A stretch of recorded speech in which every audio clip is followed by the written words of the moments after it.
अस्सलाम वालेकुम जी बेटा, कैसे हैं आप सब। उम्मीद है सब खैरियत से ही होंगे।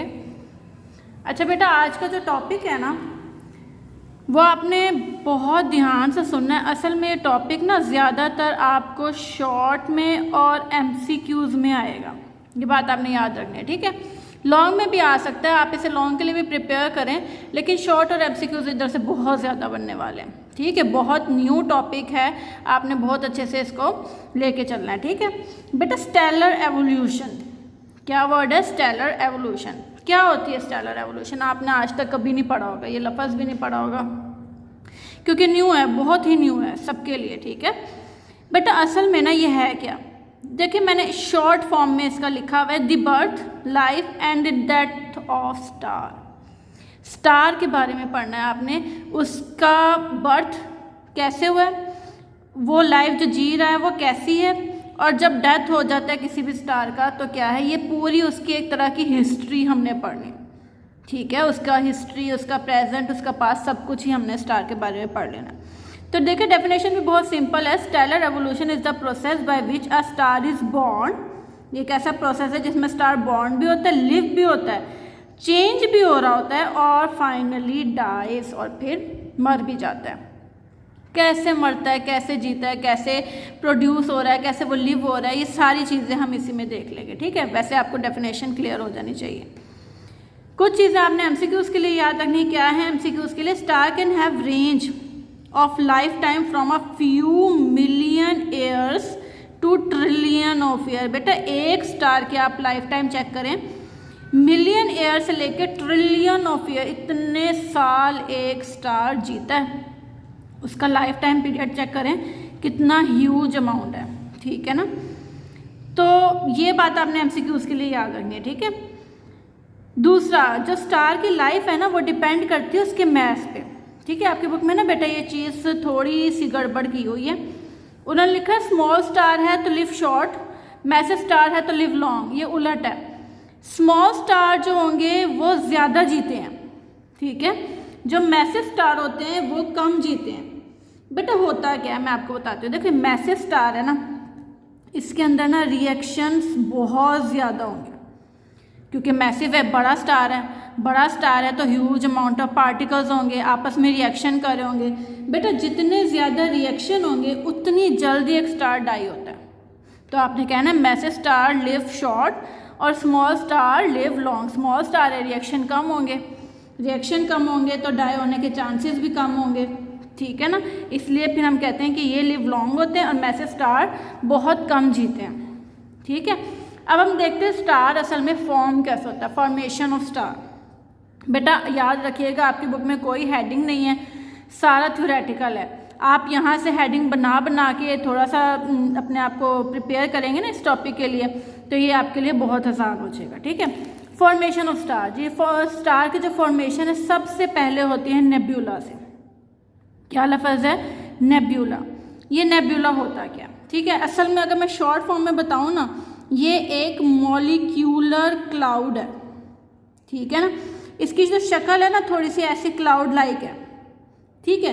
हम असल में कहते क्या हैं इसको ना, मैं एक तरह का ये भी कह सकती हूँ, ये असल में स्टार का घर है, ठीक है ना। ये स्टार का घर है, स्टार ने यहीं से शुरू होना है, जो भी प्रोसेसिंग होगी वो यहीं से होगी, ठीक है।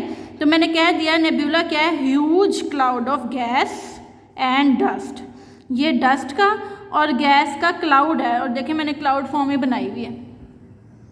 नेब्यूला के बाद बेटा इसकी जो फॉर्मेशन है वो चेंज हो जाती है प्रोटोस्टार में। बेटा प्रोटोस्टार क्या, देखिए आप एक बात याद रखिएगा, अगर क्लाउड है ना गैस का और डस्ट का, तो जाहिर सी बात है उससे बहुत सारी चीज़ें अट्रैक्ट भी कर रही होंगी, बहुत सारी रिपेल भी कर रही होंगी। आपको पता है सराउंडिंग्स में बहुत कुछ होता है।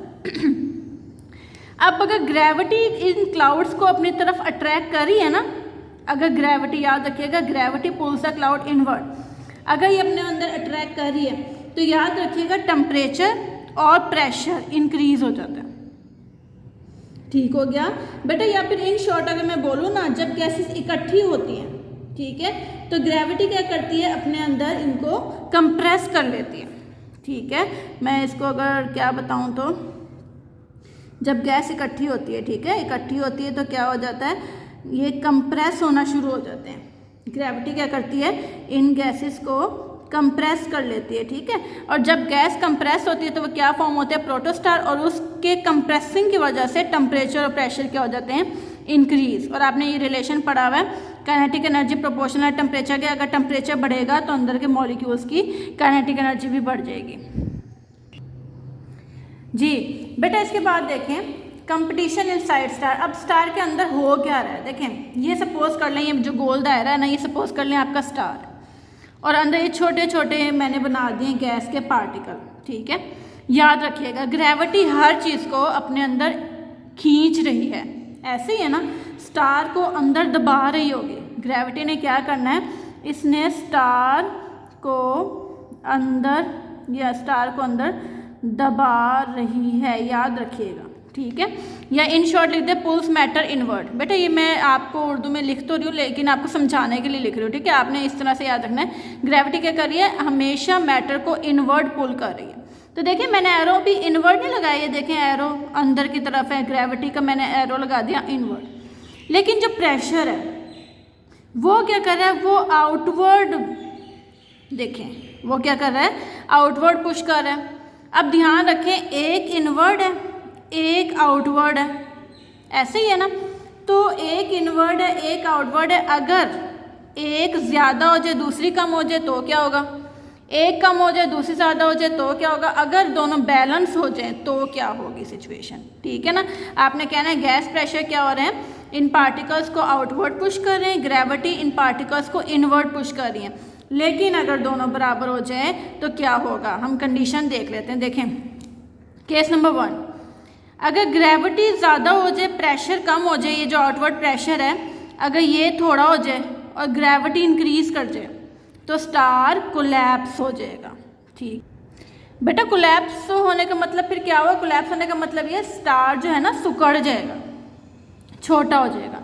देखिए ना, प्रेशर अब ना होने के बराबर है, ग्रेविटी लगी जा रही है इनवर्ड, और अगर इनवर्ड लग रही है तो स्टार छोटा नहीं हो गया, सिकुड़ नहीं गया, ठीक है। पहला ये केस है।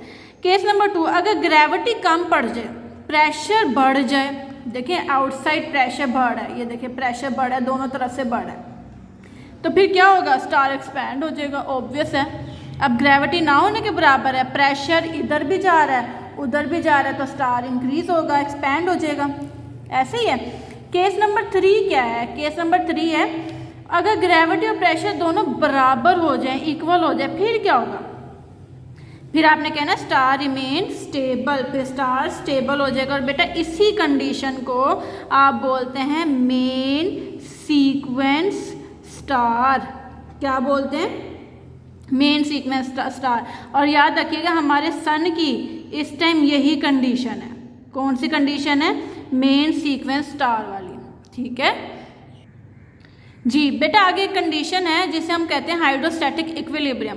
ये वही कंडीशन है जिसमें आपकी ग्रेविटी और प्रेशर बराबर हो जाते हैं, उसी को आप क्या बोलते हैं, हाइड्रोस्टैटिक इक्विलिब्रियम, ठीक है। इनवर्ड इज ग्रेविटेशनल फोर्स, हाँ जी, is balanced by outward gas pressure, तो उस कंडीशन को आप क्या बोलते हैं, हाइड्रोस्टैटिक इक्विलिब्रियम। उसका एक formula delta P over delta R minus G M R, density R और रेडियस का स्क्वायर, ठीक हो गया। बेटा जिसमें डेल्टा पी आप बोलते हैं प्रेशर को, delta P over delta are आप बोलते हैं रेट, देखें ओवर में है ना, तो ये रेट बन गया rate of change of pressure with radius, ठीक हो गया। और नेगेटिव आपको क्या बता रहा है कि दोनों की डायरेक्शन क्या है, ऑपोजिट। देखें ना, एक इनवर्ड है एक आउटवर्ड है, तो डायरेक्शन ऑपोजिट नहीं होगी, तो आपने कहना negative sign indicate that pressure decreases outward while gravity pulls inward, ठीक हो गया जी। बेटा आप ना इसमें एक क्वेश्चन ऐड हो सकता है कि हाउ एनर्जी इज प्रोड्यूस या एनर्जी इज फॉर्म्ड या where does this energy comes from, ठीक है, इसमें क्वेश्चन ऐड कर सकते हैं। या सिंपल वो आपसे पूछ सकते हैं न्यूक्लियर फ्यूजन क्या है। तो बेटा आपको पता है जो सन का कोर होता है, सन भी एक स्टार ही है, स्टार का कोर लगा लें, आपको पता है उसमें बहुत हीट होती है कोर में, क्योंकि देखें ये स्टार है और ये इसका कोर है बिल्कुल सेंटर में, तो सेंटर में बहुत ज़्यादा हीट होती है, ठीक है। क्यों होती है, क्योंकि हाइड्रोजन आपस में क्या हो रहे होते हैं, कंबाइन, अंदर रिएक्शंस हो रहे होते हैं ना, हाइड्रोजन कंबाइन होते हैं तो क्या फॉर्म होता है, हीलियम। हीलियम के फॉर्म होने से, जैसे हीलियम फॉर्म होता है तो huge amount of energy release होती है। और बेटा याद रखिएगा, इस ही एनर्जी से हमारा स्टार शाइन करता है। ठीक है, या दोबारा सुने, कोर में हीट बहुत ज़्यादा होती है, वो इतनी हीट कहाँ से आ रही है? हाइड्रोजन एटम कंबाइन होने से आ रही है। जैसे हाइड्रोजन एटम कंबाइन होते हैं हीलियम फॉर्म होता है, हीलियम के फॉर्म होने से huge amount of energy release होती है और इस ही एनर्जी से मेरा स्टार शाइन करता है, जो हमें शाइन होता हुआ नजर आता है। एक छोटा सा मैंने रिएक्शन बना लिया, हाइड्रोजन है और वो क्या बना रहा है? Helium plus huge amount of energy. ठीक हो गया। आगे आ जाए बेटा, आगे है हमारे पास रेड जाइंट स्टेज। अब ये रेड जाइंट स्टेज क्या है, होता क्या है? After hydrogen is used up, देखें हाइड्रोजन जैसे जैसे यूज़ होता रहता है। अच्छा बेटा देखें, अगर हाइड्रोजन यूज़ हो रहा है तो हाइड्रोजन एक तरह का मेरे पास फ्यूल ही है ना। अब आप देखें, अगर फ्यूल ख़त्म होता जाए, कम होता जाए, तो स्टार ना फूलना स्टार्ट हो जाता है। ठीक है, अब स्टार फूलता है तो टेम्परेचर इंक्रीज हो जाता है और इसी कंडीशन को आप क्या बोलते हैं? Red giant stage. ठीक है, यही सब कुछ लिखा हुआ है। After hydrogen is used up, जैसे यानी फ्यूल ख़त्म हो गया तो कोर क्या होता है? कॉन्ट्रैक्ट हो जाता है, सिकुड़ जाता है ना। टेम्परेचर बढ़ जाता है, आउटर लेयर एक्सपैंड हो जाती है और स्टार क्या बन जाता है? एक रेड जाइंट बन जाता है। ठीक हो गया। अब बेटा इसमें ना दो कैटेगरीज हैं। कौन कौन सी कैटेगरीज है? एक है मेरे पास स्मॉल स्टार क्या करता है और मैसिव स्टार क्या करता है। बेटा स्मॉल स्टार और मैसिव स्टार का देखिए मैंने सीक्वेंस सा बना लिया, बहुत ईजी हो जाएगा आपके लिए। सबसे पहले होता है नेब्यूला, आपको पता है ये क्लाउड लाइक स्ट्रक्चर होता है। फिर बनता है मेरे पास प्रोटोस्टार। ठीक है, ये प्रोटोस्टार ये हमारे आम स्टार की तरह ही होगा। ठीक हो गया। फिर आता है मेन सीक्वेंस, है ना, जो हमारे सन की अभी सिचुएशन है वो है मेन सीक्वेंस ऐसे। ठीक है, फिर बनता है रेड जाइंट। बेटा रेड जाइंट भी ना थोड़ा सा मैं ऐसे करके बना लेती हूँ, ये थोड़ा सा रेड जाइंट ऐसे होता है। फिर बनता है प्लैनेटरी नेब्यूला। प्लैनेटरी नेब्यूला भी रेड जाइंट, अगर मैं ऐसे बनाऊँ ना, रेड जाइंट को ऐसे बना लेते हैं, प्लैनेटरी नेब्यूला को हम ऐसे बना लेते हैं, ये थोड़ा सा रेड कलर का भी कह लें। और फिर आखिर में हमारे पास बनता है एक वाइट ड्राफ, और वाइट ड्राफ आप ऐसे बना लें। ठीक हो गया। अब ये वाइट ड्राफ है क्या? एक गरम, इसको कह लें एक गरम डेड स्टार है। ठीक है, हॉट डेड स्टार कह लें इसको, ये असल में क्या है? हॉट डेड स्टार है। ये सारा सीक्वेंस बेटा मैंने आपको किसका बताया? स्मॉल स्टार का। ठीक हो गया। अब थोड़ा मैसिव स्टार पे आते हैं। होता है इसमें भी नेब्यूला है, फिर प्रोटोस्टार बनता है, उसके बाद मैसिव स्टार बनता है। यहाँ पे रेड जाइंट था लेकिन ये रेड सुपर जाइंट बनता है क्योंकि मैसिव स्टार है ना। यहाँ प्लैनेटरी नेब्यूला बना था लेकिन फिर यहाँ क्या बन गया? सुपरनोवा। ठीक है, अभी मैं आपको बताती हूँ ये सुपरनोवा क्या है। सुपरनोवा की आगे दो कैटेगरीज हैं। क्या कैटेगरीज हैं? वो न्यूट्रॉन स्टार भी बना सकता है, वो ब्लैक होल भी बना सकता है। ठीक है, अब न्यूट्रॉन स्टार क्या है, ब्लैक होल क्या है, ये मैं आपको बताती हूँ। बेटा ये जो सुपरनोवा है ना, देखें जैसे ही मैसिव स्टार में एक्सप्लोजन होती है, ठीक है, तो huge amount of energy release होती है। उसके पीछे ना दो कैटेगरीज आती हैं, या तो वो न्यूट्रॉन स्टार बन जाएगा या वो ब्लैक होल बन जाएगा। अगर न्यूट्रॉन स्टार होगा तो क्या होगा, अगर ब्लैक होल है तो क्या होगा? देखिए न्यूट्रॉन स्टार का मैं आपको बताती हूँ। ये असल में बहुत डेंस होता है, हैवी होता है। ठीक है, सेम वही सारी कंडीशन लिखने हैं। ये डेंस भी होता है, ये स्मॉल भी होता है, स्ट्रॉन्ग ग्रेविटी भी होती है, इसमें रोटेट रैपिडली, एमिट रेडिएशन, ये सारी न्यूट्रॉन स्टार के बारे में है। ब्लैक होल क्या होता है? देखिए ब्लैक होल मैं आपको बताती हूँ। अगर ज़्यादा मैस है ना तो ग्रेविटी इतनी पावरफुल हो जाती है कि लाइट भी बाहर नहीं निकल सकती। बात समझ रहे हैं बेटा आप? अगर मैस ज़्यादा हो जाए, दोबारा सुने, अगर मैस ज़्यादा हो जाए तो ग्रेविटी इतनी पावरफुल हो जाती है कि लाइट को बाहर निकलने नहीं दे सकती। यही बात मैंने लिखी है, reason where gravity is so strong that even light can not escape, उसी को आप क्या बोलते हैं? Black hole. न्यूट्रॉन स्टार के बारे में बेटा मैं आपको एक और बात बताऊं, जैसे कि इतना ये डेंस होता है, इतना हैवी होता है, अगर एक चम्मच न्यूट्रॉन स्टार का वेट देखें ना तो अर्थ पे बिलियन ऑफ टन्स के बराबर होता है इस एक न्यूट्रॉन स्टार का मैस। ठीक हो गया बेटा, सारी चीज़ें ना MCQs के लिए बहुत इंपॉर्टेंट है, आपने अच्छे से करना है। और अब बात आती है हमारे सन की, आवर स्टार सन। ये कैसे फॉर्म होता है, इसका क्या सीक्वेंस है, तो हम देख लेते हैं। सबसे पहले सोलर नेब्यूला होता है, सोलर मतलब अपना सन ही है ना। फिर प्रोटोस्टार बनता है, फिर मेन सीक्वेंस होता है जिसमें हमारा सन अभी फ़िलहाल है। फिर बनता है रेड जाइंट, फिर बनता है प्लैनेटरी नेब्यूला, फिर बनता है एक वाइट ड्वार्फ, ठीक है। और sun is in the main sequence stage, फिलहाल वो कौन सी स्टेज में, मेन सीक्वेंस स्टेज में, जिसमें एनर्जी प्रोड्यूस होती है हाइड्रोजन फ्यूजन से, और वो क्या प्रोड्यूस करता है, हीलियम। ठीक है बेटा, ये था आज का टॉपिक। इसमें बहुत सारी मैंने डेफिनेशंस ऐड की हैं, आपको इन्फॉर्मेशन देने की कोशिश की है, आपने इसे बहुत अच्छे से कैरी करना है, ठीक है। ओके बेटा, अल्लाह हाफिज़।